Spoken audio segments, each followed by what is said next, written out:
नमस्कार विद्यार्थी मित्रांनो, तुमच्या सर्वांचं स्वागत आहे MPSC फॅक्टरीच्या YouTube प्लॅटफॉर्मवर. मित्रांनो, आज नवीन विद्यार्थ्यांसाठी मला अत्यंत काही महत्त्वाच्या घटक सांगायचे आहेत, त्यांच्याशी चर्चा करायची आहे. तर कारण नवीन विद्यार्थी भरपूर या ठिकाणी आलेले आहेत. MPSC गट क ची जी ॲड सध्या 5707 पदांसाठी आहे. तर यामध्ये तलाठीला जवळपास 1500च्या पेक्षा जास्त जागा आहेत. मग आता याच्यामुळे काय झालं किंवा लिपिकला सुद्धा जास्त जागा आहे, जवळपास 3500 जागा लिपिकलाच आहेत, म्हणजे कर सहाय्यक लिपिकला. त्यामुळे नवीन विद्यार्थी खूप जास्त आलेले आहेत. शेवटच्या वर्षी तयारी करणारे, शेवटच्या वर्षाला असणारे सध्या, किंवा मग त्यांच्या मनामध्ये असे प्रश्न आहेत की आता सध्या सर आमच्याकडे फक्त 2-2.5 महिने शिल्लक आहेत.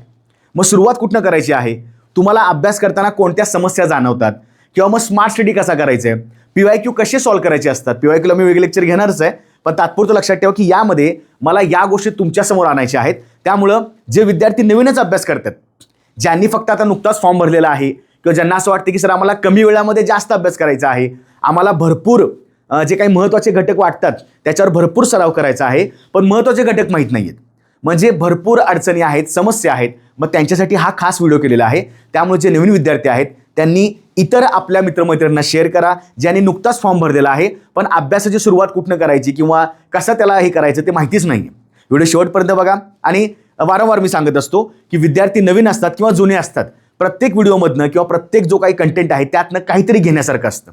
त्यामुळे हे लक्षात ठेवा, जे विद्यार्थी नवीन आहेत, ज्यांचा अभ्यास चालू आहे, त्यांना सध्या आता आपण आपल्या महाराष्ट्र अकॅडमीच्या ॲपला फ्री टेस्ट देत आहोत. बघा मी काय म्हटलं, महाराष्ट्र अकॅडमीच्या ॲप्लिकेशनला जा, विजयपथ बॅच नावाची बॅच सिलेक्ट करा, त्यामध्ये कोर्स बघा. परचेस करायची सुरुवातीला गरज नाही आहे, पहिल्यांदा बघा की आम्ही शिकवतोय कसं. त्यामध्ये कंटेंटमध्ये जा, कंटेंटला गेल्यावर तुमच्या लक्षात येईल की त्या ठिकाणी शेवटी फ्री टेस्ट नावाचा आपण फोल्डर केलेला आहे. त्यामध्ये आपण प्रत्येक विषयाची फ्री टेस्ट देत आहोत, त्याचा फायदा करून घ्या. पुन्हा स्टडी मटेरियल नावाचं एक सेक्शन आहे तुमच्या ॲप उघडल्यावर, त्याच्यावर आपण चालू घडामोडी पण द्यायला लागलो. आणि त्याचबरोबर तुम्हाला घर बसल्या चांगला अभ्यास, तुमचा दर्जेदार अभ्यास व्हावा यासाठी आपण दररोज यूट्यूबला 4 ते 5 तास लाईव्ह येत असतो, त्यासुद्धा फायदा करून घ्या. म्हणजे आगामी काळामध्ये ज्या आपल्या परीक्षा होणार आहेत त्याला कसे प्रश्न पडतात, विद्यार्थ्यांनी कसं टॅकल करायचं, अशा प्रकारे त्यामध्ये दर्जेदार काही गोष्टी सांगितलेल्या आहेत, त्याचा फायदा करू शकता.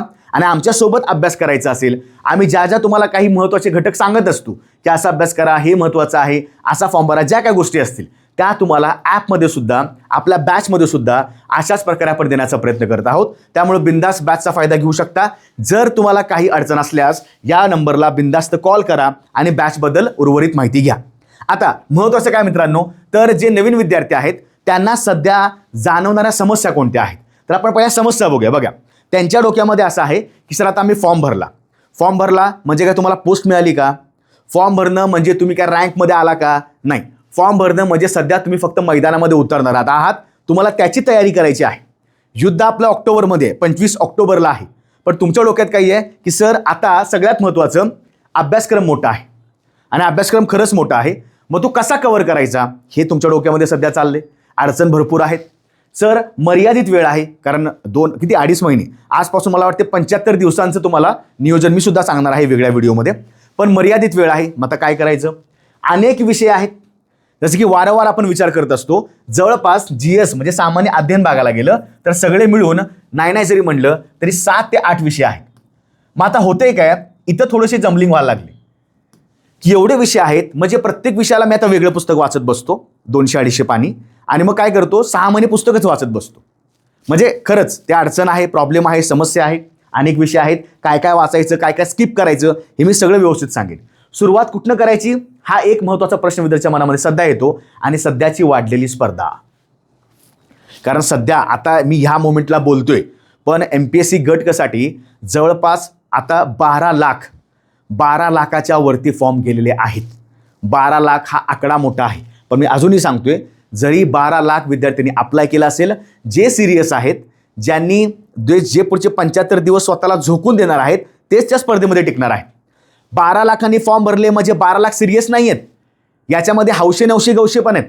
ज्यांना असं वाटतं की नाही मला तलाठीच व्हायचं, मी फॉर्म भरतो, फॉर्म भरायला हरकत नाही, पण मनापासून अभ्यास करणं जास्त महत्त्वाचं आहे. म्हणून हे लक्षात ठेवा की तुम्हाला हे सांगणं महत्त्वाचं आहे, विद्यार्थी नवीन जुना कुठलाही असेल, पण नवीन विद्यार्थ्याच्या मनामध्ये हे खास करून जास्त प्रश्न असतात. आणि म्हणून मला हा व्हिडिओ घेऊ वाटला की तुम्हाला काहीतरी मार्गदर्शन मिळेल. कारण एक मनामध्ये भीती असते ना की जे मुळातच 4 ते 5 वर्षापासून MPSC करतायत, ज्यांनी 10 मेन्स दिलेले आहेत, ज्यांनी 8-8 वर्ष तयारी करतायत त्यांना तुम्हाला कॉम्पिट करायचं आहे ना.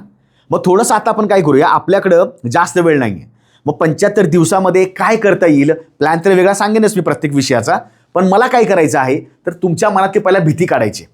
जेव्हा तुम्ही कुठल्याही युद्धाची जे काय तयारी भीतीनुसार करता, मनात भीती बाळगून करता, तुम्हाला तिथं लढताच येत नाही. मग आपल्या हातामध्ये फक्त रडणं असतं. मग लढायचं का रडायचं हे आपल्या हातामध्ये. फक्त आता मनापासून अभ्यास करा, झोकून अभ्यास करा. गृहिणी आहेत, घरामध्ये अभ्यास करणाऱ्या विद्यार्थिनी आहेत, मॅरिड लोक आहेत, पार्ट टाइम जॉब करणारे आहेत, जो तो आपल्या आयुष्यामध्ये काहीतरी चांगल्या चांगल्या गोष्टी करत आहे. कारण शेवटी त्याला कुटुंबाला पण सांभाळायचं आहे. तो काय फुल टाईम इकडे अभ्यास करू शकत नाही. पण मला असं वाटतं की तुम्ही दररोजचा जो काही वेळ द्याल त्यात फक्त लक्षात ठेवा कुठला विषय चांगल्या प्रकारे करता येतो, कुठल्या विषयाला जास्त वेटेज आहे, असे स्ट्रॅटेजी करत चला. मग ह्या तुमच्या समस्या मी तुम्हाला सांगितलेल्या आहेत आणि यातली एक नाही तरी समस्या तुमच्या डोक्यामध्ये सध्या प्रश्न निर्माण करत आहे की सर मला खरंच वाटते की मला एवढे विषय करणं अवघड आहे सर. मी आधी सरळ सेवेचा अभ्यास करायचो, मला असं वाटत होतं की सर एकच पुस्तक वाचायचं आणि अभ्यासक्रम कव्हर करायचा. सर सरळ सेवेमध्ये 4च विषय होते, इथे मात्र आता 8-8 विषय आलेले आहेत. थोडंसं भीती वाटणारच आहे, पण हरकत नाही. काय करू शकतो हे आपल्या हातामध्ये आहे. आणि मग इथं आपण थोडंसं काही महत्त्वाच्या गोष्टींचं थोडं चर्चा करूया. व्हिडिओ शेवटपर्यंत बघा. तुम्हाला 100% व्हिडिओ शेवटपर्यंत जे बघतील त्यांना खरंच त्याचा फायदा होणार आहे. आणि समोर जर तुम्हाला काही यातलं वाटलं, स्क्रीनशॉट काढू शकता किंवा मग डायरीमध्ये नोंद करून घ्या की बाबा मला पुढच्यामध्ये काहीतरी, या पुढच्या काही दिवसामध्ये मला काहीतरी सिरियसनेसनं अभ्यास करायचा आहे. आता पहिला घटक मला असं वाटतोय तो म्हणजे सुरुवात कुठून करायची. 100% सुरुवात कुठून करायची हा तर मोठा प्रश्न आहे ना, कारण एवढी मार्केटला ढीगभर पुस्तकं आहेत, एवढा मोठा सिलेबस आहे. कुणी म्हणजे यूट्यूबला फ्री लेक्चर्स घेतो, कुणी फ्री टेस्ट द्यायला लागलाय, चालू घडामोडी आहेत, एवढे विषय करायचे आहेत. पण नेमकं सुरुवात कुठनं करायची. सगळ्यात प्रश्न तुमच्या मनाला हा विचारा, तुम्हाला MPSCची परीक्षा माहिती झालेली आहे का. तुम्ही फॉर्म भरला MPSC गट कचा, ज्यामध्ये तलाठी, कर सहाय्यक, AMVIचं पद आहे, उद्योग निरीक्षक आहे, सहाय्यक अधीक्षक आहे, वरिष्ठ लिपिक आहे, तांत्रिक सहाय्यक आहे. आपण वेगवेगळ्या व्हिडिओमार्फत तुम्हाला पदाची माहिती पण मी देत असतो, तुम्हाला त्याबद्दल एक थोडीशी माहिती असावी. आता माझा तुम्हाला प्रश्न असा आहे, तुम्ही ज्या परीक्षेला फॉर्म भरलेला आहात तुम्हाला त्या परीक्षेचे नियम माहिती आहेत का. नियम माहिती म्हणजेच काय तर तुम्हाला सुरुवात कुठून करायची आहे. सगळ्यात पहिली गोष्ट तो म्हणजे तुम्ही अभ्यासक्रम विश्लेषण करून घ्या. बरं, याची डिटेल्ड व्हिडिओ आपल्या MPSC फॅक्टरीच्या यूट्यूब प्लॅटफॉर्मला मी आधीच टाकलेली आहे की पूर्व परीक्षेचा जो अभ्यासक्रम आहे त्याचं मी सखोल विश्लेषण केलेलं आहे. तुम्हाला हवा असेल मी अजून एकदा वैयक्तिक म्हणजे व्यवस्थित प्रत्येक विषयाचं विश्लेषण करूया आपण. प्रत्येक विषयाचं जाऊ दे 20 मिनिटं प्रत्येक व्हिडिओला, काय फरक पडत नाही. म्हणजे याचा सुद्धा आपण आधीच व्हिडिओ केलेला आहे. पूर्व परीक्षा तुमचा जो अभ्यासक्रम आहे आयोगानं सांगितल्याप्रमाणे इतिहासापासून ते शेवटी अंकगणित आणि बुद्धिमत्तेपर्यंत जो कुठला विषय आहे त्या सगळ्या 8 विषयांचं आपण विश्लेषण केलेलं आहे एका व्हिडिओमध्ये. तो सुद्धा व्यवस्थित पाहू शकता. पण अजूनही सांगतोय, आयोगानं जो सिलेबस दिलेला आहे तो विस्तृत दिलेला नाही. आयोगानं काय केलेलं आहे, आपलं थोडं बचत केलेली आहे. एका पानावर सगळा सिलेबस छापला आहे. काय केलंय, इतिहास. इतिहासाला काय दिलेलं आहे, आधुनिक भारताचा इतिहास विशेषतः महाराष्ट्रा संदर्भात झाला सिलेबस. भूगोल, प्राकृतिक विशेषतः महाराष्ट्र संदर्भात झाला भूगोल. म्हणजे मला सांगा या 2-3 शब्दामध्ये 5-6 शब्दामध्ये सगळा सिलेबस कव्हर होईल का. मग मला असं म्हणायचं की तुम्हाला आधी विश्लेषण कळालं पाहिजे की बाबा प्रत्येक विषय इतिहासामध्ये कुठले घटक महत्त्वाचे वाटतात, सगळा सिलेबस काय आहे हे पहिला ॲनालिसिस करा. म्हणजे नेहमी सांगितलं जातं की बाबा जेव्हा तुम्ही परीक्षेची तयारी करता त्या परीक्षेचा सिलेबस आधी जाणून घ्या. काय काय विद्यार्थी आत्ताच इंग्रजी मराठी करतात. म्हणजे आत्ता सध्या ज्या विद्यार्थ्यांनी, ठीक आहे तुम्ही साईड बाय साईड अभ्यास करू शकता, पण काही विद्यार्थ्यांना असं वाटते की सर आत्ताच इंग्रजी मराठी आहे, तुम्हाला सिलेबसच माहीत नाही आहे, तुम्हाला खेळाचे नियमच माहीत नाही आहेत. 100 प्रश्न आहेत, 100 गुण आहेत आणि 60 मिनिटं आहेत. मग ते 100 प्रश्न तुमच्या 8 विषयांना विभागलेले आहेत. मग तुमचं काम काय आहे, पहिल्यांदा अभ्यासक्रमाची एक कॉपी आयोगाच्या सिलेबसला जा, आयोगाच्या वेबसाईटला जा, त्या ठिकाणी सिलेबसची कॉपी आहे ती विस्तृतपणे एकदा डाउनलोड करा. तुम्हाला विस्तृतसुद्धा आपल्या ॲप्लिकेशनला मी लवकरच टाकणार आहे की तुम्हाला कसं घटक कव्हर करायचे आहे. ठीक आहे, हे तुम्ही केलं बरोबर. अभ्यासक्रम विश्लेषण करताना लक्षात ठेवायचं प्रत्येक विषय आहे. फॉर एक्झाम्पल आता मला असं वैयक्तिक वाटते की इतिहास, अर्थशास्त्र हे जे घटक आहेत हे थोडेसे त्याला आपण काय म्हणूया की लेंदी घटक आहेत. म्हणजे काय होते, कधी कधी वाचताना तुम्हाला एखाद्या पुस्तकात एखादी घडामोडी लगेच कळत नाही.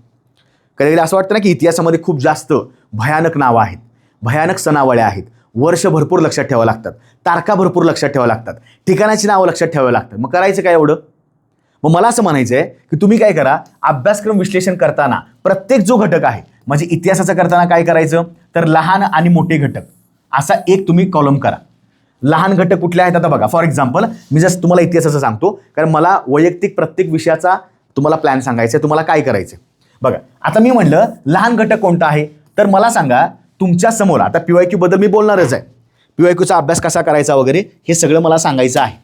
म्हणजे PYQ नेमके काय असतात, कसा अभ्यास करायचा, त्याचं विश्लेषण कसं करायचं मी सगळं सांगेन, फक्त व्हिडिओ शेवटपर्यंत बघा. आता मी म्हणलं अभ्यासक्रम विश्लेषणामध्ये समजा मी इतिहास पकडला. आता इतिहासामध्ये जे लहान लहान घटक आहेत, फॉर एक्झाम्पल बघा, फॉर एक्झाम्पल महत्त्वाची वृत्तपत्र, महत्त्वाच्या संस्था. आता संस्था म्हणजे कुठला, ब्राह्मो समाज, प्रार्थना समाज, परमहंस मंडळी, आर्य महिला समाज, आर्य समाज, सत्यशोधक समाज. क्लिअर झालं? या महत्त्वाच्या संस्था वाटतात. बरं, राजकीय संस्था कोणत्या आहेत त्यांचा एक टेबल केला. महत्त्वाचे वृत्तपत्र कोणते आहेत, त्याचे संपादक कोण आहेत, म्हणजे कुणाद्वारे तो स्थापन झाला, सुरुवात झाली, त्याचा एक मी हे केला. ज्या शैक्षणिक संस्था वाटतात, for example Deccan education society किंवा फर्ग्युसन कॉलेज, हे जे महत्त्वाचे घटक आहेत ते मी एका ठिकाणी नोंद करून ठेवले. मग हे जे लहान लहान घटक वाटतात, 1857चा उठाव म्हणला, 57च्या उठावाला 2-3 घटकच महत्त्वाचे वाटतात.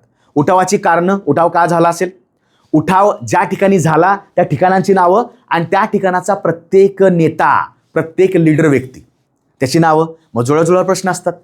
मग काँग्रेसच्या स्थापनेला गेलो, काँग्रेसच्या स्थापनेमध्ये काँग्रेसचे अधिवेशन आहेत बघा. म्हणजे काँग्रेसचा संस्थापक कोण, तर ॲलन ऑक्टाव्हियन ह्यूम, त्याला जनक म्हणलं जातं. पण 1885 पासून ते महत्त्वाचं 47 पर्यंत तुम्हाला 20 ते 22 तुम्हाला अधिवेशनं पाठच पाहिजेत. म्हणजे हे लहान लहान घटक आहेत, याच्यावर प्रश्न विचारले जातात. मग ह्या लहान घटकाचे अनालिसिस करा.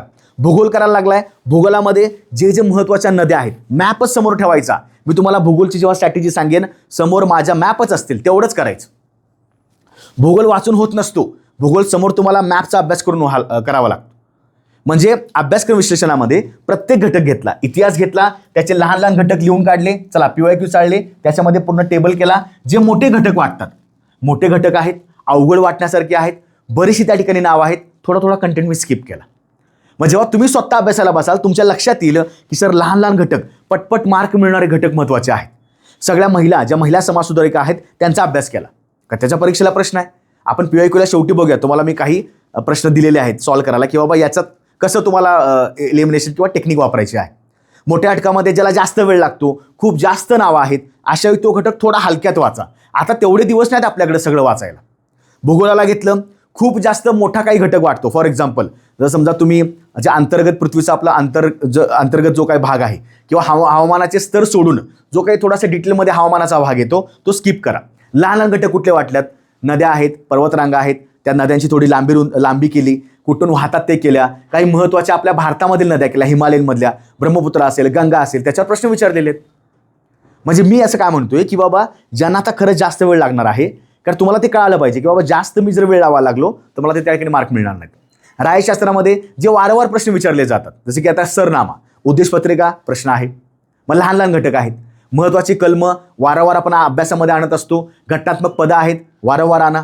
चर्चेमध्ये बघा, सध्या चर्चेमध्ये कोण आहे, तो घटनात्मक पदाचा व्यक्ती असेल त्याच्यावर एखादा प्रश्न विचारतील. मग राज्यपाल आहे, महाधिवक्ता आहे, महान्यायवादी आहे, किंवा राष्ट्रपती असेल, सर्वोच्च न्यायालयाचा न्यायाधीश असेल, कुणी सरन्यायाधीश असेल, कुणी असेल. मग तुमचं काम काय आहे की लहान आणि मोठ्या घटकामध्ये थोडंसं त्याचा बायफर्केशन करा, थोडं त्याच्यामध्ये तुलनात्मक अभ्यास करा. त्याच्यानंतर स्ट्रॉंग आणि वीक घटक. आता मला साधी गोष्ट सांगा, इतिहास, भूगोल, अर्थशास्त्र, राज्यशास्त्र, विज्ञान, चालू घडामोडी आणि गणित आणि बुद्धिमत्ता. आता मला एक गोष्ट सांगा की तुमच्याकडे हे 8 विषय आहेत. आता फॉर एक्झाम्पल गणित बुद्धिमत्तेला वेगळं घेतो, हे 4 आणि पुन्हा हे 4 आणि पुन्हा ते 4. ओके, हे 4 आणि पुन्हा हे 4 घटक झाले. आता मला सांगा या प्रत्येक घटकामध्ये जर फॉर एक्झाम्पल जे विद्यार्थी नवीनच आहेत त्यांना अजून कळालेलं नाही आहे की त्यांना आवडतो विषय कोणता आहे, त्यांचा आवडता विषय कोणता आहे, त्यांना कशामध्ये स्कोर होऊ शकतो त्यांना कळालेलं नाही आहे. पण त्यांना हे कळालं असेल की सर आत्तापर्यंत आम्ही जी लहान लहान काही घटक वाचले, आत्तापर्यंत आम्ही जे काही महत्त्वाची पुस्तकं वाचले किंवा जो काही डेटा किंवा नोट्स वाचले असतील त्याच्यामध्ये आम्हाला जरासं राज्यशास्त्र जरा बऱ्यापैकी सोपं जातं. काही कलमांचा अभ्यास काही लोकांना अवघड वाटतोय, पण काही लोकांना सोपा वाटतोय. काय लोकांचं म्हणणं आहे, सर आम्हाला भूगोल जरा सोपा वाटतोय, कारण थोडंसं नदी, पर्वतरांगा, हिमालयाची पर्वतरांगा, घाट हे आम्ही काही ठिकाणी जाऊन फिरतो, काही पाहतो, मग लक्षात राहतं. प्रत्येकानं काय करायचं, ह्या 8 विषयापैकी जे तुमचे स्ट्रॉंग घटक आहेत, जसं की माझं वैयक्तिक तुम्हाला मी सांगतो, माझे स्ट्रॉंग घटक आहेत. समजा राज्यशास्त्र असेल, विज्ञान असेल, भूगोल असेल आणि चालू घडामोडी असेल. मग प्रत्येकानं आपापलं बघायचं की जे 8 विषय आपल्याकडे आहेत त्या 8 मधले तुम्ही कोणतेही 3 ते 4 चांगले घटक करा. बघा आता माझं थोडंसं अगेन आपल्या थोड्या कट ऑफवर जाऊया, थोडंसं त्याच्यावर विचार करू. बघा इतिहासाला 10 प्रश्न आहेत, भूगोलला 10 प्रश्न आहेत, अर्थशास्त्र 15, राज्यशास्त्र 15, विज्ञान 15, चालू घडामोडी 15 आणि गणित बुद्धिमत्ता 20. गणित सरासरी 10, बुद्धिमत्ता सरासरी 10, 12, 8 किंवा 10 असं शक्यतो असतात. हे टोटल झाले 100. 15 चोक 60, हे 20 आणि हे 20, 60 आणि 40 100 झाले. आता मी काय करतोय, जसं की माझं काय असतं, शक्यतो मी 3-4 घटक चांगले करतो, कारण मला असं वाटतं की त्याच्यामध्ये माझा स्कोअर चांगला होतो. मग तुमचं काम काय आहे, जेव्हा तुम्ही विश्लेषण कराल, जेव्हा तुम्ही एखादा घटक वाचाल, घटक वाचत असताना तुमच्या लक्षात येतं की हे मला बऱ्यापैकी कळालेलं आहे, याच्यावर अशा प्रकारचे प्रश्न पडतात जे मला जमतात. आणि एकदा का तुम्हाला घटक जमायला लागला, प्रश्न जमायला लागला, त्याचा कॉन्फिडन्स थोडासा वेगळा असतो. कधी पण लक्षात ठेवायचं, जेव्हा 10 पैकी 4 प्रश्न जमतात आणि ते एवढे भारी जमतात की असं वाटतं की मला काहीतरी जमते, तीच टेंडन्सी नंतर वापरायची. 4 समजा 10 प्रश्न आहेत, 4 जमतील, 3 नाही जमणार. का नाही जमले, कारण तुझं वाचन नाहीये. म्हणून सगळं विश्लेषण करा, व्यवस्थित स्ट्रॉंग आणि वीक एरिया. आता माझा वीक एरिया तुम्हाला मी सांगतो, मी स्पष्ट सांगतो. बघा माझा वीक एरिया म्हणजे काय, कधी कधी असं वाटतं इतिहास मी सगळा केलेला आहे, पण परीक्षेला गेल्यावर तिथले प्रश्न काही वेगळेच वाटतात. कधी कधी असं होतं, गणित बुद्धिमत्ता तर मी स्वतः इंजिनिअरिंग बॅकग्राऊंडमधला आहे, म्हणजे 20 पैकी माझे 13-14 बरोबर येतात, कधी कधी 12-11 येतात. पण गणित बुद्धिमत्ता माझं खरंच चांगलं आहे. पण होते काय, परीक्षेला गेल्यावर कधी कधी ऑन दी स्पॉट स्ट्रॅटेजी बदलावी लागते. आता स्ट्रॅटेजी करतोय, आता नियोजन करतोय, पण लक्षात ठेवायचं कधी पण एक पॉईंट साईडला कायम ठेवायचा. पेपर कसा येईल त्यानुसार ऑन दी स्पॉट स्ट्रॅटेजी करायची. मग तुमचं काम काय आहे की यातले 8 विषयापैकी 3-4 विषय असे करा, बघा असे विषय करा की तुमचे 50% कट ऑफचे मार्क त्यातनंच कव्हर झाले पाहिजे, जे माझे बऱ्यापैकी होतात. म्हणजे आता बघा भूगोलचे 10 प्रश्न, राज्यशास्त्र 15 प्रश्न, विज्ञानचे 15 आणि चालू घडामोडी 15. म्हणजे विचार करा, जवळपास 55 मार्काचा जो काही माझा आवडता घटक आहे त्यात मला 30 मार्क मिळणारच आहेत. आणि माझा आवडता घटक आहे ना, मला 30-35 मिळणारच आहेत. कट ऑफ किती लागणार आहे आपला, आता फॉर एक्झाम्पल कट ऑफचं काही प्रिडिक्शन करायला नको, पण तुमचा सध्याचा स्कोअर हा 50-55च्या रेंजला पाहिजे. मग आता मला सांगा, जर मला याचमधनं समजा 30-35 मार्क मिळत असतील, तर शिल्लकच्या भागामधनं मला अजून एक 20-25 मार्क मिळू शकतात ना. म्हणून बघा प्रत्येकाला जसं लक्षात ठेवायचं, प्रत्येक व्यक्तीला सगळाच घटक येणं शक्य नाही आहे. प्रत्येकाला आता कुणाचा असं असेल, सर मला इतिहास चांगला जमतो, मला चालू घडामोडी चांगलं जमतं, मला अर्थशास्त्र चांगला जमतो, त्यानं ते 4 करा. कुणाला असं वाटते, सर राज्यशास्त्र बऱ्यापैकी मला जमायला लागलाय, मला विज्ञान जमायला लागलाय, मला भूगोल जमायला लागलाय, हरकत नाही, 3 चांगले जमत आहेत. मग जेवढं तुमच्या हातामध्ये आहे पहिला त्याचा विचार करा. जे तुम्हाला चांगलं वाटते, जे आयोगानं त्याच्यावर प्रश्न विचारले जातील, आयोग जे काय विचारतं त्याचा चांगला अभ्यास करा. तुम्ही अवघडला शिरला, तुम्ही खूप जास्त असं वाटतं ना कधी कधी, सर ठीक आहे मला विज्ञान लय भारी वाटतो, इथं भारी वाटणं वेगळं, इथं सगळंच भारी वाटतं, पेपरला गेले की ते भारीचं उलटं सुलटं होऊन जात. म्हणून असे घटक करा जे तुम्हाला खरंच असे वाटतात की सर मला हे जमायला लागले, मी प्रश्न चालले, मला ते पण जमत आहेत, ते पुढं कंटिन्यू करा. तसे विषय 3 चांगले करून घ्या. म्हणजे मी त्याला म्हणतो की स्ट्रॉंग कुठले घटक आहेत आणि वीक कुठले आहेत. वीक म्हणजे काय, जास्त वेळ खाऊ असतील, लगेच न कळणारे असतील, थोडं जास्तीत जास्त ऑप्शन इलिमिनेशनला वेळ द्यावा लागतो, याला वीक म्हणायचं. वीक म्हणजे असं नाही की आपल्याला जमणार नाही, जमणार आपल्याला, पण तेवढा वेळ नाही आपल्याकडे. म्हणून स्वतः तुम्ही त्याच्यावर प्लॅनिंग करा. 7-8 विषय काढा. इतिहास कुठले घटक महत्त्वाचे वाटतात, विज्ञान सगळे, जसं की विज्ञानाला जीवशास्त्र जरा जास्त वेटेज द्या. प्रत्येकानं हे केलंच पाहिजे, कारण आता असा वेळ नाही की आपल्याकडे 6 महिने. मग तुम्ही जर तुमच्या आवडत्या 3 ते 4 विषयावर काम करायला लागला, समजा तुम्हाला बऱ्यापैकी चांगलं तिथं स्कोर होईल. आणि जे तुम्हाला थोडे मध्यम किंवा अवघड वाटतात, तुम्हाला त्यात 50% तरी मार्क येणार आहेत किंवा 30% तरी मार्क येणार आहेत. आता सध्या तुम्हाला 75, 80, 90 काढायचे नाहीत. तुम्हाला फक्त 50च्या 52च्या वरती तुमची गाडी ढकला, काही करा. 100 प्रश्न आहेत, कसंही करून तुम्हाला ह्या 100 प्रश्नापैकी तुमचे 50च्या वरती मार्क गेले पाहिजेत. मी तुम्हाला सांगेन शेवटी तुम्हाला काय स्ट्रॅटेजी करायची. पण आता फक्त लक्षात ठेवा की तुम्ही सुरुवातीच्या लेवलला आहात, गडबड होतो, गोंधळ होतो, वाचलं लक्षात राहत नाही, अशा वारंवार काही गोष्टी होत राहतात. मला असं म्हणायचं आहे, एकच दररोज फॉर एक्झाम्पल 1-2 विषय करा. सुरुवातीला 2 विषय तरी करा, 3 पानं वाचा, 2 पानं वाचा, पण ती चांगली परफेक्ट करून पुढे जा. 4 घटक वाचा. आज मी काय केलं, सरनामा, घटनेची वैशिष्ट्य, संघराज्य प्रणाली आणि एकाधिकारशाही प्रणाली, त्याचे वैशिष्ट्य वाचले. काही महत्त्वाच्या कलमांचा अभ्यास केला ज्यामध्ये घटनात्मक पद आहेत. मग राष्ट्रपती, राज्यपाल, उपराष्ट्रपती, इकडे कोणी नसतो, राज्यामध्ये दुसरा नंबरचा व्यक्ती कोण नाही, इकडे पंतप्रधान, इकडे मुख्यमंत्री, हे असा अभ्यास करा ना. मला सांगा, राज्यघटना राज्याची वेगळी आणि काय केंद्राची वेगळी आहे का? एकच राज्यघटना आहे. तुम्हाला कशाला वेळ द्यायला लागतो? भूगोल म्हणू शकतो. भूगोल थोडंसं, भारताच्या भूगोलला फॉर एक्झाम्पल 2-3 प्रश्न असतात. महाराष्ट्राच्या भूगोलला तुम्हाला 4-5 प्रश्न मिळणार आहे. इतिहासाला पण तसंच आहे. भारताच्या इतिहासावर आधुनिकच्या एका 2-3 प्रश्न, पण तिकडे मात्र 5-6 प्रश्न असणार. मग थोडं स्वतःमध्ये आणा की बाबा मला विश्लेषण सगळं करायचं आहे. कसं कसं करायचं, अगेन शेवटपर्यंत व्हिडिओ बघा, तुम्हाला सगळ्या गोष्टी क्लिअर होऊन जातील. नेक्स्ट महत्त्वाचे टॉपिक्स मी काढलेले आहेत. आता प्रत्येकानं आपापली स्ट्रॅटेजी करायची. फॉर एक्झाम्पल, समजा एखादा न्यायशास्त्र आवडतो, तो काय करणार, न्यायशास्त्रामध्ये घटक कशाला महत्त्वाचे आहेत, जसं की फॉर एक्झाम्पल घटना महत्त्वाची आहे, सरनामा महत्त्वाचा आहे, घटनात्मक पदं महत्त्वाची आहेत, त्याची कलमे थोडीफार करावी लागतील, ज्या ज्या महत्त्वाच्या घटना दुरुस्त्या आहेत ते सुद्धा करावं लागेल, कुठल्या देशाकडनं काय घेतलं, स्त्रोत कुठले आहेत ते करावं लागेल, त्याला जुळवा प्रश्न आहेत. त्याच्यानंतर आणीबाणीचा काही कालखंड आहे, तो महत्त्वाचा वाटतोय, तो करावा लागेल.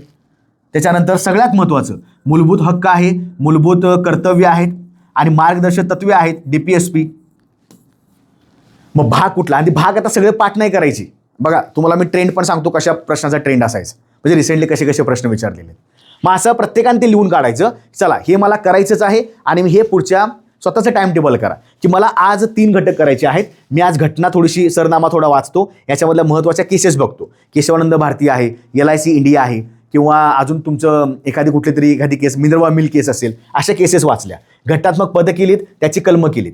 मग घटनात्मक पदं करत असताना निवड कोण करतं, राजीनामा कोणाकडे द्यायचा, अशा घटक करत चला.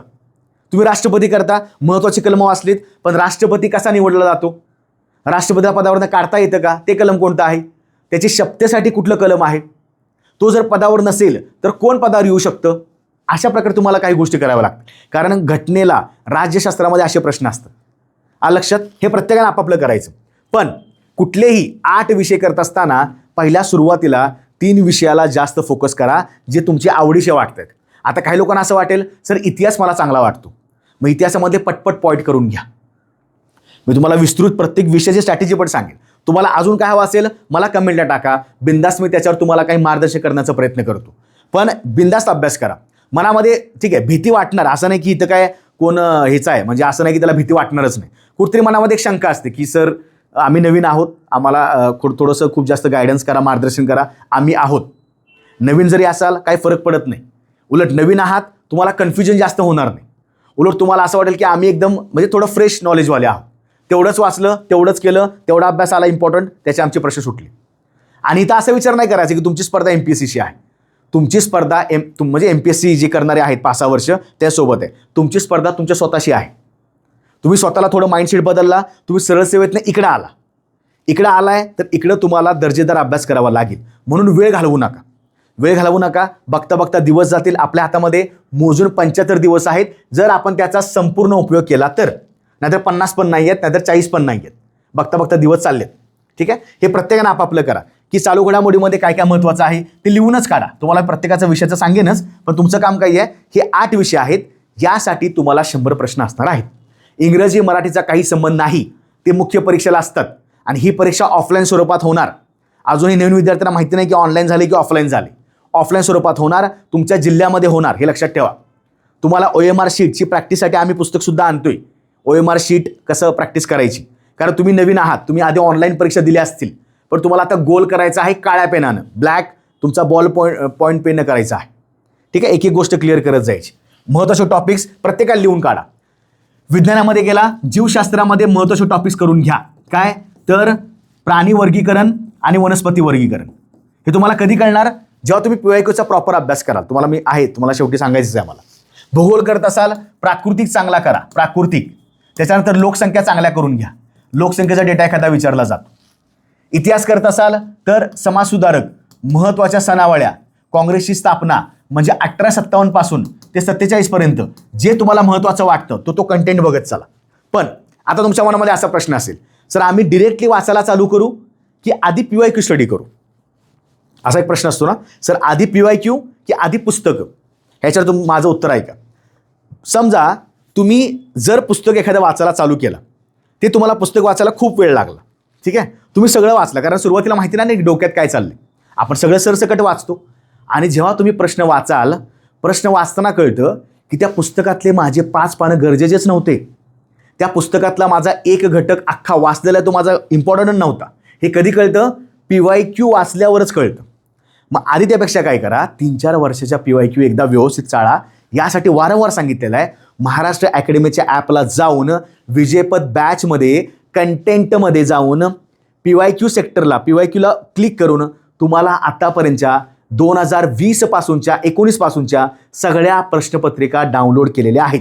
त्या एक्सपोर्ट करा, तुमच्या मोबाईलला डाउनलोड करा आणि ते एकदा त्याचे झेरॉक्स मारा. वाटल्यास कशा प्रकारचे प्रश्न येतात बघा. तुम्हाला मी शेवटी सुद्धा सांगितलं कशा प्रकारचा PYQ सॉल्व्ह करायचे.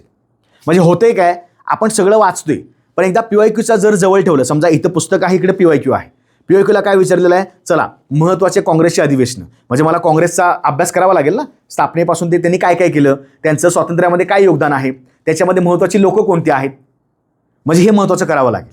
ठीक आहे. मग शक्यतो पहिल्यांदा PYQ एकदा डोळ्याखालनं जाऊ देत. दररोज न चुकता 15-20 मिनटं तुम्ही हे चालूच ठेवायचं की बाबा चला हे प्रश्न विचारणार आहेत, म्हणजे मला अर्थशास्त्राला एवढं करणं गरजेचं आहे, हे प्रश्न राज्यशास्त्राला आहेत, म्हणजे मला घटनादुरुस्ती करावी लागेल. ठीक आहे. म्हणजे तुमचा एक समोर स्वतःचा प्लॅन पाहिजे. सो बघा, स्मार्ट स्टडी करावा लागेल, प्रत्येक विषयाचा स्मार्ट स्टडी करावा लागेल, प्रत्येक विषय महत्त्वाचा आहे. स्मार्ट स्टडी करायचा कसा, 3 कॅटेगरीमध्ये आपण गोष्टी आणूया.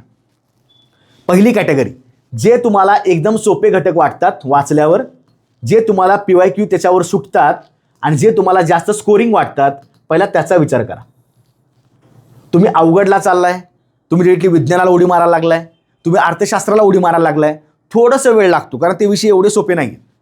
बरोबर ना. म्हणजे जेव्हा आपण ह्याच्यामध्ये सुद्धा आपल्या शालेय जीवनामध्ये कधी विज्ञान मनापासून वाचलं नसेल, समजा अर्थशास्त्र तर आपल्याला डिग्रीला किंवा इकडे चालू झाला असेल, तो आपल्या माहिती नसायचं की तो तुमचा आता इकॉनॉमिक्स स्पेशल तुम्हाला करावा लागतो.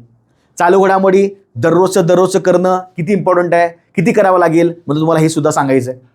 म्हणजे काय करायचं, प्रत्येकानं एक कॅटेगरी सोपे PYQ सुटणारे स्कोरिंग सब्जेक्ट असे तुमचे 3 तरी सध्या पाहिजेत. सुरुवातीला 1-2 होतील, मग हळूहळू वाढवा. मध्यम कोणते आहेत, B कॅटेगरीमध्ये मध्यम विषय जे जरा जास्त वेळ देऊन करता येतात आणि ज्याच्यावर प्रश्न आहेत, मग असं गोष्ट करावी लागेल. म्हणजे प्रत्येकाने ॲनालिसिस करा की जेव्हा तुम्ही हा अभ्यास कराल तुमच्या या गोष्टी क्लिअर झाल्या पाहिजेत. मध्यम केलं, मध्यममध्ये PYQला सोडवायला थोडासा वेळ लागतो आणि जे तुम्हाला सध्या स्कोरिंग वाटत नाही आहेत, पण त्यांना थोडासा वेळ देऊन तुम्ही स्कोरिंग करू शकता. टार्गेट ओरिएंटेड अभ्यास करा. तुम्हाला कुणी जरी सांगितलं असेल की बाबा 80 मार्क पाडावे लागतील, 70 मार्क पाडावे लागतील, काही गरज नाही त्याची. तुम्ही 50-55चा चांगल्या मार्कांचा अभ्यास करा. 55 मार्क कुठनं घ्यायची हे तुमच्या हातात आहे. आणि ही स्पर्धा पुस्तकं वाचायची नाही आहे. मी 8 पुस्तकं वाचतो, मी 7 पुस्तकं वाचतो, आपल्याला 6-7 महिने नाही आहेत ह्या तुमच्या परीक्षेला. 25 ऑक्टोबरला परीक्षा आहे, मोजून 75 दिवस आहे. म्हणजे दिवसाला तुम्हाला नाही जरी म्हटलं तरी एखादा घटक पूर्ण करावा लागेल. तर चला, आज वृत्तपत्र वाचतो, आज अर्थशास्त्रामध्ये हे महत्त्वाचे बँकिंग व्यवस्था वाचतो, पटपट करावा लागेल. सविस्तर प्लॅन तुम्हाला मी सांगणारच आहे. ठीक आहे. B कॅटेगरीमध्ये मध्यम PYQ वेळ जास्त खाऊ. C कॅटेगरीमध्ये जे खूप जास्त अवघड वाटतात, जे PYQ सुटतच नाहीत आणि जे जास्तीत जास्त वेळ घेतात. म्हणजे असं वाटतं की यार हे का वाचलं मी, उलट मी कन्फ्यूज झालो. मग शक्यतो लक्षात ठेवायचं, माझं तुम्हाला प्लॅन सांगतो. मी A कॅटेगरीमध्ये शक्यतो हे विषय आणायचो. मगाशी 3 मी घेतले होते किंवा 4 घेतले होते. यातला राज्यशास्त्र आहे, भूगोल आहे, विज्ञान आहे आणि चालू घडामोडी आहे. हे बऱ्यापैकी मला जमतात. प्रत्येकानं आपापलं करायचं, थोडा वेळ जाईल याच्यामध्ये, पण करून घ्या. स्वतः एक डायरी मेंटेन करा. दररोज तुम्ही त्याच्यावर लिहित चला की आज मी हे घटक केलेले आहेत, आज दिवस पहिला आहे किंवा आज दिवस मी सुरुवात करतोय, तर हे महत्त्वाचं वाटते. मी आज एवढं सगळं वाचलेलं आहे, PYQमध्ये मला एवढं सापडलं, म्हणजे मला हे पुस्तकातनं वाचावं लागेल. उगाच काही पण कुणी सांगायला लागले, काही पण ऐकायला लागला, काही गरज नाही. जे सिलेक्टेड आहेत, जे तुम्हाला स्वतः, आता आम्ही तर एवढ्या पूर्वपरीक्षा क्रॅक केल्या, तर आम्हाला माहिती नाही की क्रॅक कसं करायचं पूर्वपरीक्षा. तुम्ही तिथनं ऐका प्रॉपरली. ठीक आहे. मी हे जरा महत्त्वाचं लक्षात ठेवायचं. प्रत्येकानं मध्यम, मला आता कुठे वेळ लागतो बघा, अर्थशास्त्रामध्ये मला थोडा वेळ लागतो. असं वाटतं की यातले काही प्रश्न मध्यम स्वरूपातले असतात, लगेच सुटत नाही, थोडा वेळ लागतो. त्याच्यानंतर इतिहास सुद्धा थोडं वेळ खाऊ मला वाटतं. म्हणजे माझ्यासाठी स्वतःचं मी सांगतो. लगेच क्लिक होत नाही, कधी मला आठवत नाही, काही गोष्टी माझ्या लक्षात जास्त राहत नाहीत म्हणा, थोडं जरा कुठं मी कन्फ्यूज जास्त होतो. मग मी स्वतः ॲक्सेप्ट केलेलं आहे की ठीक आहे ना, मध्यम अवघड वाटते म्हणून काय झालं, माझ्याकडे सोपं पण आहे ना. तुम्ही अवघडच्या मागं पळताय, तुम्ही सोप्याच्या मागं पळलं पाहिजे, तर तुमचे मार्क तुमच्या खिशात राहतात. अवघड वाटलं, सगळ्यांना अवघड वाटतं. मग 4 प्रश्न अवघड आले, 100पैकी 20 प्रश्न अवघड आले म्हणजे परीक्षा अवघड झाली का? किंवा 100पैकी 30 प्रश्न सोपे आले, परीक्षा सोपी झाली का? अजिबात नाही. MPSCचा गेल्या, आता तुम्ही जर पाहिलं असेल 2-3 वर्ष, तुम्हाला कट ऑफ पण सांगेन एका लेक्चरमध्ये, की आता मागचा कट ऑफ लागला 50.25, जिथं जागा होत्या मला वाटते 1700-1800 जागा असतील, म्हणजे तो थोडा कमीच जागा होत्या. त्याच्या आधी लागला त्या दरम्यान कुठं लागला असेल. म्हणजे दरवर्षी 50-55च्या रेंजला कट ऑफ लागतो. यावर्षी जागा खूप जास्त आहेत. याचा अर्थ असा नाही की कट ऑफ एकदम 30ला येणार, कट ऑफ एकदम 20ला येणार, असं बाकीत करू नका. टार्गेट तुम्ही 55च ठेवा. काही करून तुम्हाला 50-55च आणायचे. कॅटेगरी वाईज नाही सांगत मी, सगळ्यांनी टार्गेट तेच ठेवा. नाहीतर सर मी SC मध्ये आहे, मी EWS मध्ये आहे, अजिबात नाही. टार्गेट ओपनचा कट ऑफच ठेवायचा, काय होईल ते होईल. ठीक आहे, हे क्लिअर झालं. मला अवघड वाटणारे, जास्त वेळ खाऊ वाटणारे हे गणित बुद्धिमत्तावाले वाटतात, आणि ते सगळ्यांना वाटू शकतात. ज्यांना सोपं वाटतं त्यांनी इकडं आणायचं, हे ज्यांना अवघड वाटतं त्यांनी इकडं आणायचं. हे प्रत्येकानं आपापला असा प्लॅन करायचा, आणि मी स्वतः असा प्लॅन करतो. समजा आता जर मला कुठल्या परीक्षेला तयारी करायची असेल, मी हेच प्लॅन फॉलो करतो. मला माहीत आहे हे सोपं आहे, हे सोपं आहे, तुम्ही पटपट कव्हर करणार. मी सुरुवातीलाच गणित बुद्धिमत्ता नाही घेणार, अरे तिथे कशाला जाऊ मी. ठीक आहे 20 प्रश्न आहेत, मान्य आहे. अरे पण इकडचे माझे 55 प्रश्न झाले ना, ह्याला सगळ्यांना मिळून 55 प्रश्न आहेत. मग मी पहिला सोप्याकडे जाईल ना. मला 55 पैकी समजा 30-35 मार्क मिळाले, इकडे मला मध्यम मिळाले, समजा 25 पैकी मला 10 मिळाले किंवा 15 मिळाले, इकडे मला काहीतरी मिळणारच आहेत. 20 प्रश्न आहेत, मला 8 तरी मिळतील. मग काही करून मी 50च्या वरतीच चाललोय. बघा, तुम्हाला कुणी सांगू दे, तुमचा आकडा फक्त 50च्या वरती न्यायचा आहे. तो कसाही आणा. कुणाला वाटते विज्ञान माझं लय खतरनाक आहे, विज्ञानामधनं 15 पैकी 14 आण. कुणाला वाटतं अर्थशास्त्र माझं सोपं आहे, तिकडनं 10-12 आण. कसंही गोळा करा. तुम्हाला कुणी विचारत नाही की बाबा तुम्ही कसे 50 मार्क पाडले. हे तुम्ही स्वतः करायचं आहे. आलं लक्षात? त्यामुळे प्रत्येकानं आपापला प्लॅन करायचा, 3 कॅटेगरी करायची, आणि कधी पण लक्षात ठेवायचं सिलेबस, जसं मी सांगितलं, PYQ स्वतःची प्रायोरिटी करा. यातला मला कुठला घटक कव्हर करायचा आहे, त्याच्या कन्सेप्ट चांगल्या करा, त्याचे सराव टेस्ट सोडवा. आता काही विद्यार्थ्यांना असं वाटेल, सर मला राजशास्त्रामध्ये हे महत्त्वाचं वाटते, पण मला टेस्ट नाही आहे. महाराष्ट्र अकॅडमी आहे, त्या अकॅडमीचे ॲप्लिकेशन डाउनलोड करा. वारंवार सांगतोय, विजयपथ बॅच बघा, त्याच्यामध्ये सगळ्या टेस्ट आपण फ्री देत आहोत.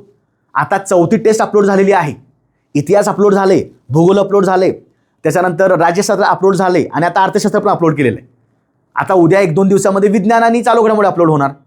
तुम्ही अजून इथंच आहात म्हणून, आणि त्या तुम्हाला फ्रीमध्ये देत आहोत. तुम्ही त्याचा झेरॉक्स मारा, एक्सपोर्ट करा, डाउनलोड करा, प्रिंटआउट मारा आणि सॉल्व करा. मला एवढंच म्हणायचं आहे की आयोगाच्या पहिल्या सिस्टीमला समजून घ्या. इथं पॅटर्न तुमचे कसे असतात. बरं, हे चालले कशामध्ये, सगळे 1 तासामध्ये चालले. ही परीक्षा पुस्तक वाचण्याची नाही, किंवा ही परीक्षा योग्य तुम्हाला त्याला काय म्हणतील बाबा एवढेच प्रश्न सोडवायचे आहेत, काय नाही. तुम्हाला किती येते आयोगाने सांगितले, आम्हाला 1 तासामध्ये सांगा. म्हणजे ही परीक्षा जी आहे तुमचं योग्य वेळेमध्ये योग्य ज्ञान तपासण्याची आहे. तुमचं नॉलेज त्यांना तपासायचं नाही आयुष्यभराचं, तुम्ही काय केलेलं आहे, काय फरक नाही पडत त्यांना. त्यांचं म्हणणं आहे तुम्ही 1 तास करा आणि आम्हाला दाखवा की तुम्हाला काय येते. तुम्ही 50 पाडा, नाही तर तुम्ही 90 पाडा. आता मला 75.25 मार्क पडले मागच्या प्रिलिमला. मला कुठं आयोगाने बोलवले मला सत्कार करायला, तुम्हाला लय भारी मार्क पडले, नाही बोलवत कोण. त्यामुळं तुम्ही 0.25 एक्स्ट्रा पाडा किंवा तुम्ही 99 पाडा, काही फरक पडत नाही. पण स्वतःचं टाइम टेबल करा, स्वतःचं ॲनालिसिस करा की मला हे सगळे घटक करायचे आहेत आणि माझा प्लॅन असा पाहिजे. हे तुम्ही स्वतः जर प्रॉपरली केलं, रिव्हिजन वगैरे करत, तर तुम्हाला स्वतःला समजेल की मला काय करायचं. उगाच मी सांगतो म्हणून नाही.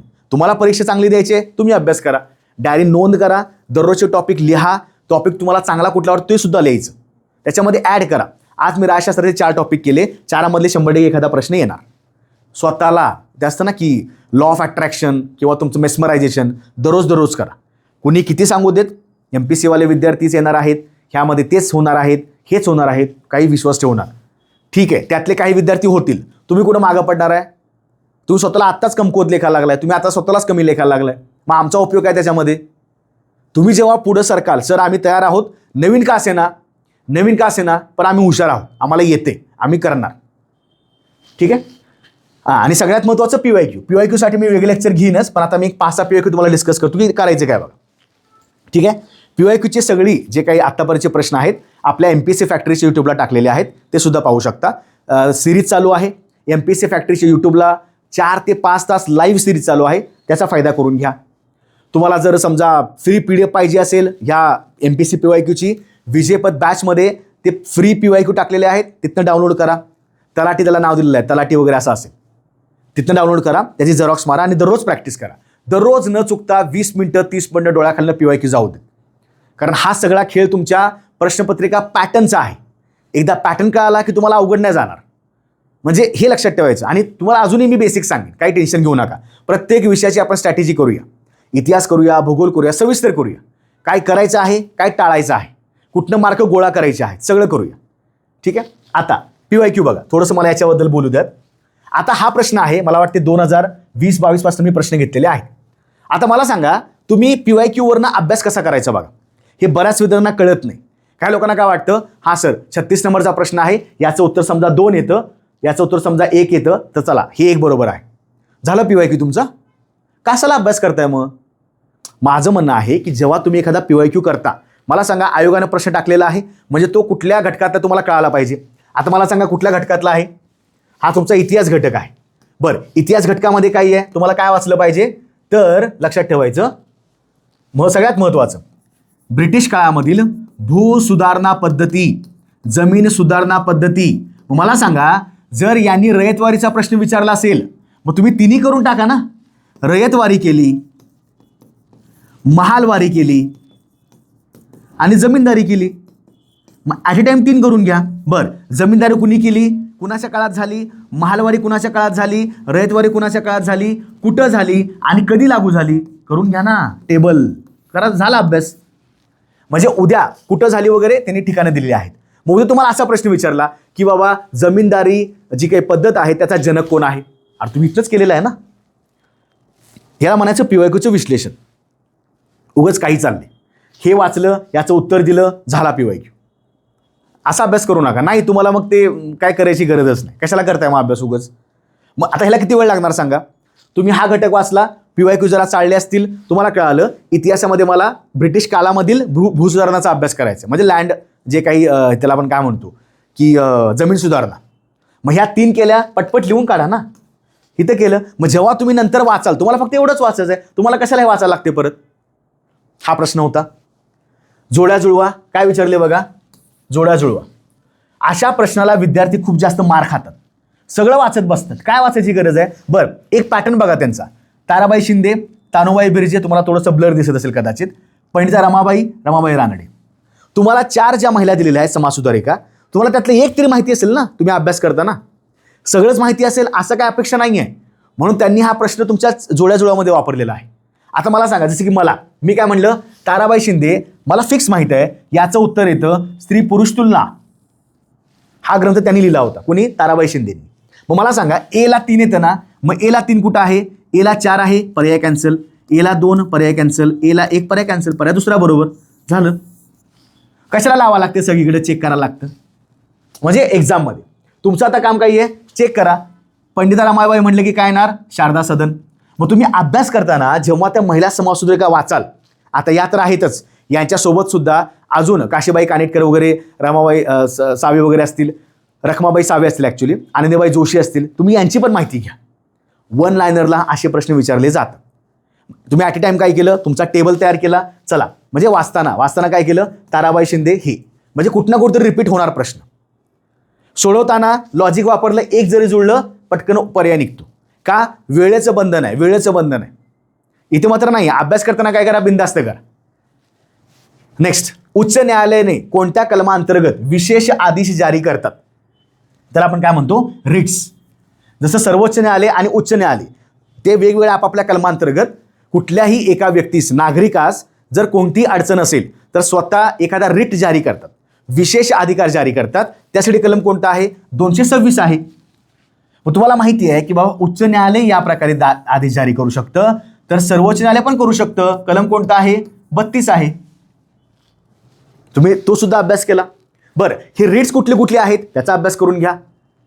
मग हिबियस कॉर्पस आहे, मॅन्डमस आहे, प्रोहिबिशन आहे, सर्टोरिया आहे, 4-5 रिट्स आहेत. त्या 4-5 रिट्सचा अभ्यास करा, प्रत्येकाचा अर्थ लक्षात घ्या. म्हणजे एक प्रश्न केला, 2 गोष्टी नाही 4 गोष्टी शिकायला मिळतात. याला म्हणायचं विश्लेषण.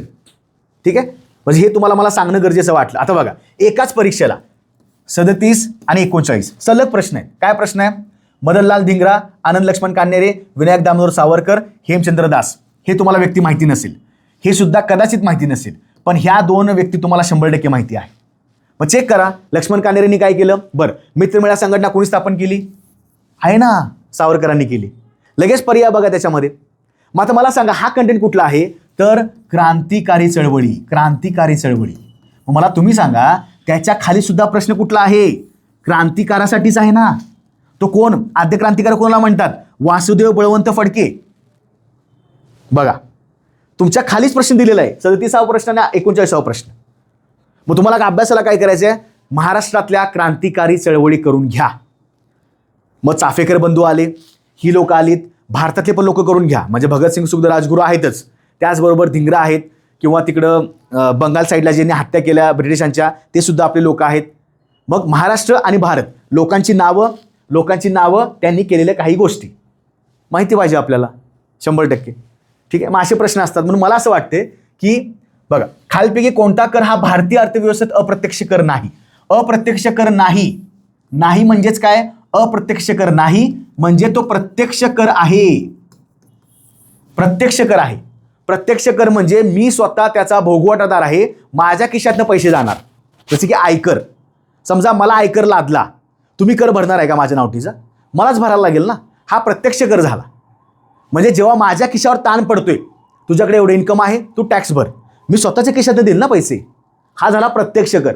अप्रत्यक्ष म्हणजे जो सरसकट सगळ्यांना विभागला जातो. लक्षात ठेवायचं. म्हणजे पुरोगामी आणि प्रतिगामी असे 2 प्रकारचे आपण तुम्हाला कर व्यवस्थेमध्ये शिकवता येईल. ते जेव्हा तुम्ही कर रचना करता, आयकर करा, म्हणजे प्रत्यक्ष कर आणि अप्रत्यक्ष असा करायचा, त्याच्यात तुम्हाला मग बाकीचे कर करावे लागतील.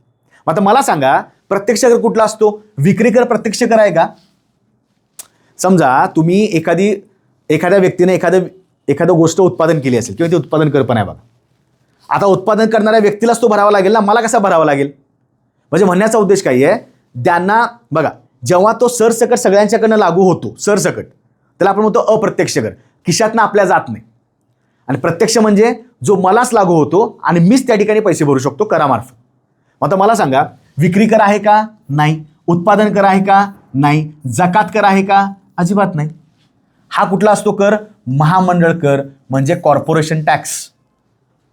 कॉर्पोरेशन टॅक्स, संस्था असतील, महामंडळ असतील, त्यांचं इन्कमावर आधारलेला कर त्यांनीच भरायचा असतो, मी नाही भरणार. लक्ष झालं? लहान लहान गोष्टी करा. मग तुम्ही अभ्यास कसा करणार? भारतामधील कर रचना कशा आहेत? प्रत्यक्ष कर आहे, अप्रत्यक्ष कर आहे. आताचा जीएसटी कसा असतो सांगा? जीएसटी हा पूर्णपणे अप्रत्यक्ष कर आहे, पूर्णपणे अप्रत्यक्ष. गुड्स अँड सर्व्हिस टॅक्स, याच्यामध्ये 12 ते 13 कर राज्याचे आणि केंद्राचे पूर्णपणे सबझूम केलेले आहेत. गुड्स अँड सर्व्हिस टॅक्स हा सगळ्यात मोठा सध्याचा अप्रत्यक्ष कर आहे, विसरायचं नाही अजिबात.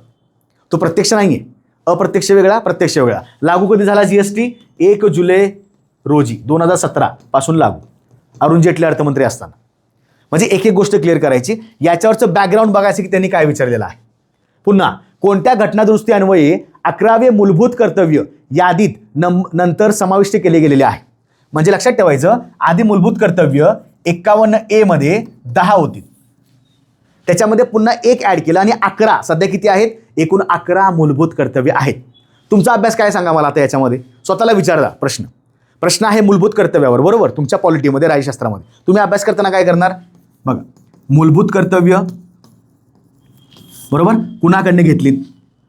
मूलभूत कर्तव्य कुणाकडनं घेतलीत? तर त्यावेळेचा USSR, सध्याचा रशिया. क्लिअर? बरं, याचे कलम किती आहेत? याचं कलम एकच आहे, कलम 51A. याचा भाग कोणता आहे? जर दुरुस्ती झाली असेल, नंतर ऍड केला असेल, कधी ऍड केलं होतं हे?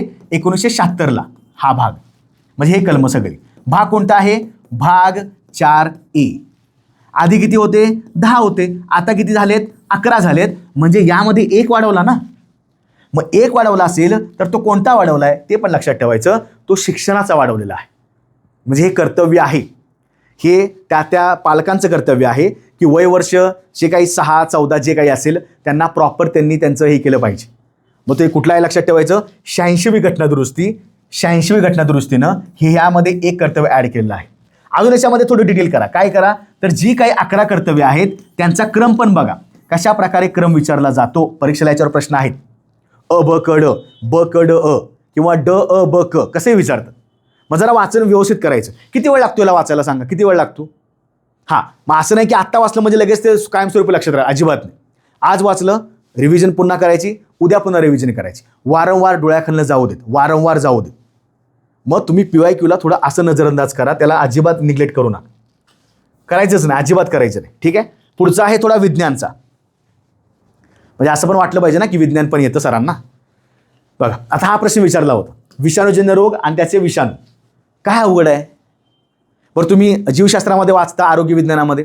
मग आता 7 ते 8 तुम्हाला तर रोग बऱ्यापैकी माहिती. त्याचं फक्त तुम्ही काय करा, बेसिक करून घ्या ना.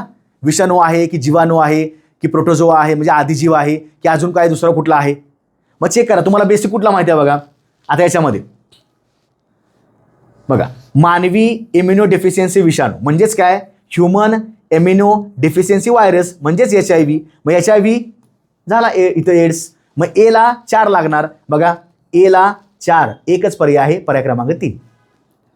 बेसिक पण केलं, पटकन उत्तर पण काढलं. मग कशाला सगळं चेक करायला लागतं इथनं. तुम्ही सगळं चेक करत बसता, सगळं चेक करत, काय चेक करायची गरज नाही आहे. ठीक आहे, क्लिअर. कोणत्या परिशिष्टामध्ये भारताच्या अधिकृत भाषांची यादी आहे. बघा हा खेळ तुमचा PYQचा आहे आणि तुम्हाला कळल्याशिवाय पुढे जाताच येत नाही. मला सांगा विषय कोणता आहे, अधिकृत भाषा. अजून विषय कोणता आहे, परिशिष्ट. एकूण परिशिष्ट किती आहेत, 1 ते 12 आहेत. म्हणजे 12 परिशिष्ट झाली. प्रत्येकाचं वाचून घ्या ना पटपट. आता परीक्षेला कुठली महत्त्वाची वाटतात, 4, 5, 6, 7 5ची गरज नाही जास्त, पण ठीक आहे. 4ची गरज नाही जास्त ॲक्च्युली, 5 ठीक आहे. 8, 10, 11, 12. मग त्याला वेळ नाही लागत, पटपट आवरायचं. जोड्या आपण प्रश्न विचारला शकतो. परिशिष्ट काय असतात वगैरे थोडं बघून घ्यायचं. आता याचं कोणतं आहे, अधिकृत भाषा किती आहे टोटल, एकूण 22 भाषा आहेत. कुठल्या परिशिष्टामध्ये तर 8व्या परिशिष्टामध्ये. पण बाकीचे पण पर्याय आहेत, त्याचा सुद्धा अभ्यास करायचा. 5व्यामध्ये काय येतं, 10व्यामध्ये काय येतं, 9व्यामध्ये काय येतं, 11, 12व्यामध्ये काय येतं. रिव्हिजन करून घेतली, एकदा कंटेंट क्लिअर केला, झाला अभ्यास. म्हणजे परिशिष्टाला कुठलाही प्रश्न आला टेन्शन घ्यायचं नाही. बरं आता या ठिकाणी भाषा आहेत. भाषेला अजून काय प्रश्न विचारतील, 22 भाषा आहेत. पण जेव्हा संविधान तयार झालं तेव्हा किती भाषा होत्या, लक्षात ठेवा. संविधान तयार झाल्यावर 14 भाषा होत्या. मग 8 भाषा नंतर त्याच्यामध्ये ॲड झाल्या. मग सिंधी झाली, कोकणी झाली, त्याच्यानंतर मैथिली झाली, त्याच्यानंतर मला वाटतं नेपाळी झाली, संताली झाली, बोडो झाली, डोगरी झाली. अशा 8 त्याच्यामध्ये ॲड केलेल्या आहेत. मग एकदा चेक करून घ्या कुठल्या घटनादुरुस्तीने कुठली भाषा ॲड झाली. 5-10 मिनिटाचं काम आहे. ठीक आहे. अभ्यास करताना खूप जास्त महत्त्वाचा अशाकडे तुम्हाला कंटेंट करावं लागेल. आता मी एवढंच तुम्हाला सांगतोय की नवीन विद्यार्थ्यांनी अजिबात भीती बाळगायची नाही. तुमचा अभ्यास तुम्हालाच करायचा आहे. तुम्हाला आम्ही फक्त मार्ग दाखवू की करायचं काही आहे. मी सांगितलं PYQमध्ये कसा अभ्यास करायचा, तुम्हाला अजून मी डिटेल सांगेन की कसा अभ्यास करायचा. स्पेशली मला PYQला लेक्चर घ्यायला पाहिजे. मी स्पेशल लेक्चर घेईन 1 तासाचं PYQला, की PYQ सॉल्व कसे करायचे असतात, कसे करायचं तुम्हाला थोडक्यात कळालं असेल. पण आपण अजून विविध प्रकारची PYQ घेऊया. पण टेन्शन घेऊ नका, समस्या भरपूर आहेत, अडचणी भरपूर आहेत, म्हणून आपण थांबायचं नाही. यात मार्ग काढायचा. वेळ कमी आहे. वेळ कमी असेल तर आपल्याकडं फक्त ब्रह्मास्त्रच कामाला येतात. तुम्ही सगळ्यांना धार काढत बसा, तलवारी, भाले, कुलचे बिलचे सगळं धार काढत बसा. तुम्हाला फक्त एकच गोष्ट वापरता येते, का तेवढा वेळ आपल्याकडे नाही. मग असं ब्रह्मास्त्र तयार करा की 8 विषयापैकी मी जर 2-3 विषय चांगले केले, 3 विषय चांगले केले, मी त्या कट ऑफच्या 50% मार्क काढू शकतो. मला 25 मार्क आरामात पडणार. मला 50-55चा आकडा गाठायचा आहे. कुणी सांगू देत 70च्या वरती काढा, 80च्या वरती काढा. कधी हाय त्या जागेला कधी कट ऑफ नाही लागला एवढा, म्हणजे एकदम कमी जागेला कशाला 70 काढायची गरज आहे. तुम्हाला म्हटलं मला लकीली मागं पडले. मी थोडंफार 57-58चा अभ्यास केला होता, एक्स्ट्रा रिस्क घेतली, आले बरोबर त्याच्यातले. याचा असं नाही की तुम्हाला खूप जास्त मार्क हे होतात. प्रत्येक परीक्षेला आपापला स्वतः स्ट्रॅटेजी वेगळी असते. त्यामुळे स्वतः लिहून काढायचं. माझे आवडते घटक यात मी मार्क गोळा करू शकतो. सरांनी सांगितल्याप्रमाणे MPSC फॅक्टरीला मी दररोज आहे. महाराष्ट्र अकॅडमीच्या ॲपला मी जाऊन सगळा कंटेंट फ्रीमध्ये डाउनलोड करतो, वाचत राहतो सारखं. PYQचे झेरॉक्स काढा, स्वतःकडे ठेवा, काही फरक पडत नाही. ह्या गोष्टी करा. बॅचसुद्धा सुरू आहे, फायदा घेऊ शकता. वाटतं तर करा, अदरवाईज काहीच नाही, काही गरजच नाही. पण तुम्ही मात्र प्रामाणिकपणे अभ्यास करा. एवढ्या जागा, यामध्ये अजून काही जागा वाढतील, पण आपण मात्र जागा वाढणार 10,000 होणार, 9,000 होणार. आता आपल्याला सफिशियंट जागा आहे. ह्या सगळ्यामध्ये आपल्यासाठी एकच जागा आहे, ती एका जागेचा फोकस करा. आलं लक्षात? आणि सगळ्यात महत्त्वाची गोष्ट अपडेटसाठी, तर आपलं पुस्तक आलेलं आहे, दोन्ही पुस्तक आलेली आहेत. OMR शीट पण आले, त्याच्याबद्दल तुम्हाला मी सांगेन. सगळ्यात महत्त्वाचं ते म्हणजे आपला MPSC गाईड. याची आपण वाट सगळेजणच बघत होतो. दर्जेदार कंटेंट आहे. सामान्य अध्ययनासाठी, पूर्व आणि मुख्यसाठी हा सगळ्यात बेस्ट आहे. फक्त पूर्वपरीक्षा नाही आहे, मुख्यला सुद्धा कंटेंट जबरदस्त आहे. मग याचा फायदा करून घ्या. यामध्ये इतिहास, भूगोल, राज्यशास्त्र, अर्थशास्त्र, विज्ञान सगळ्या प्रकारचे विषय कव्हर केलेले आहेत, चालू घडामोडी सहित. बरं, हेच का घ्यायचं? काही गरज नाही. मार्केटला जा, ॲमेझॉनला बघा. मार्केटला गेल्यावर अशा प्रकारचे 2-3 गोष्टी बघा. मी तुम्हाला वारंवार सांगतो, पुस्तकं 7 ते 8 वाचायचे नसतात. एक वाचा, 7 ते 8 वेळा रिव्हिजन करा. आता हे आपण MPSC, स्वतः MPSC मुख्य दिलेले, मुलाखत दिलेले, सिलेक्टेड लोक आहोत. म्हणजे एवढा एक्सपिरियन्स आहे त्याच्यामध्ये. मग आम्ही काय केले, जे विद्यार्थ्यांना महत्त्वाचं वाटतं त्याच्यावरच आम्ही कंटेंट केलेलं आहे. तुम्ही पाहू शकता, व्यवस्थित पायचार्ट केलेले आहेत. जिथं लागेल तिथं आम्ही असे डायग्राम टाकलेले आहेत. काय टेन्शन घ्यायचं नाही, एवढंच केलेलं आहे व्यवस्थित, तेवढं केलं तरी चालेल. मग 8 विषय, 8 वेगळी पुस्तकं वाचायची की एवढे एक वाचायचं? तुमच्या हातामध्ये. त्याचं उत्तर तुमच्याकडे आहे, तुम्ही सोडवा. दुसरी गोष्ट, त्याचबरोबर OMR शीट. विद्यार्थी नवीन आहेत, माहिती नसतं की कसा पॅटर्न असतो OMR शीटचा. आयोगाच्या ज्या काही आपल्या OMR शीट असतात त्या अशा प्रकारच्या असतात. हे आम्ही स्वतः तयार केलेले आहेत. तर या OMR शीटमध्ये तुम्हाला असं भरावं लागतं, तुम्हाला आयोगाच्या पेपरला OMR शीटमध्ये रोल नंबर टाकावा लागतो, त्याच्यानं बुकलेट टेस्ट सिरीज टाकावी लागते, तुमचा बुकलेटचा क्वेश्चन पेपर नंबर टाकावा लागतो आणि स्वतः सही करावी लागते. पण हे तुम्हाला या ठिकाणी गोल करायची प्रॅक्टिस करण्यासाठी दिलेलं आहे. सगळ्यात मला महत्त्वाचं काय वाटतं माहिती आहे का, ते म्हणजे हे पान. यामध्ये तुम्ही कुठं चुकला, तुमच्या चुका काय झाल्या, त्याच्यानंतर तुम्ही ते कसं शिकलं, त्याच्यामध्ये काय शिकलात, तुमचे बरोबरचे प्रश्न किती आले, चुकीचे किती आले, तुम्हाला एकूण मार्क किती मिळाले, हे प्रत्येक पेजला इकडे गोल करायचं आहे OMR शीट, इकडे त्याचं पूर्ण स्वतःचं स्वयं अध्ययनचा पेज दिलेला आहे. मग हे तुम्हाला दर्जेदार दिलेलं आहे. याच्यामध्ये स्वयंमूल्यमापन, जे काय आपण म्हणतो ना, सेल्फ ॲनालिसिस, हा सुद्धा चार्ट दिलेला आहे. मग हे सुद्धा ॲमेझॉनला, दोन्ही पुस्तकं ॲमेझॉनला लवकरच उपलब्ध होतील. सध्या जवळच्या पुस्तकगृहामध्ये बघा, बुक स्टॉलला बघा, लवकर उपलब्ध होतील. लिंकसुद्धा टाकली जाईल. पण मी अजूनही सांगतो, नसेल वाचायचं पुस्तक वाचू नका, नाही वाचायचं बिनधास्त वाचायचं नाही. पण तुम्हाला काहीतरी वाचणं गरजेचं आहे. फक्त PYQवर तुम्ही प्रिलिम पास करू शकत नाही. PYQ तुम्हाला फक्त एक मार्ग दाखवतात. जे मागचे प्रश्न आहेत तुम्हाला फक्त मार्ग दाखवतात की तुम्हाला कसा अभ्यास करायचा आहे. आमचे 4 पर्याय बघा, आमच्याकडनं शिका, झालं. पुढचं काय? आता हा प्रश्न आपण मगाशी बघितला 8व्या परिशिष्टाचा, तोच तुम्हाला पुढच्या वर्षी येईल का? नाही सांगता येत. म्हणजे PYQ फक्त मार्ग दाखव, तुम्हाला काय करायचं आहे त्या मार्गामध्ये तुम्हाला मग पुढं हा कंटेंट वाचून पुढं जायचं आहे. म्हणून 7-8 पुस्तकं वाचायची असतील, बिनधास्त वाचा. आमचं वाचायचं असेल तर आमचं पण वाचा, काय हरकत नाही. पण तुमच्या मनाला योग्य वाटेल ते करा, पण प्रामाणिकपणे अभ्यास करा. ठीक आहे? मी सांगितल्याप्रमाणे तुम्हाला अजून जर काय शंका असतील, प्रत्येक विषयाचा सुद्धा मी व्हिडिओ घेणार आहे. डिटेल्ड सिलेबस डिस्कशन करायचं, डिटेल्ड प्रत्येक विषयामध्ये काय विचारलं जाईल, काय महत्त्वाचं आहे, काय स्किप करता येतं, सगळं पाहायचं आहे. पण तुम्ही अभ्यास चालू ठेवा. तुम्हाला अजून काय शंका वाटत असतील, बिनधास्त कमेंट बॉक्स ओपनच आहे, बिनधास्त कमेंट करा. ज्या वेळेनुसार मी तुम्हाला कमेंटचा रिप्लाय देत जाईन. पण अभ्यास मात्र चांगला करा. MPSC फॅक्टरी यूट्यूब चॅनल असेल, महाराष्ट्र अकॅडमी ॲप असेल, यावर सुद्धा आपलं सगळं सध्या फ्रीच चालू आहे. त्या फ्री लेक्चरचा, त्या फ्री टेस्टचा, त्या फ्री स्टडी मटेरियलचा मात्र फायदा करून घ्या. ठीक आहे? पुन्हा आपण भेटणार आहोत वेगवेगळ्या विषयामध्ये, आपण काही त्याच्यामध्ये करूया. लवकरच आपलं 75 दिवसाचं नियोजन हा सुद्धा व्हिडिओ येणार आहे. ठीक आहे? अभ्यास करा. All the best. जय हिंद.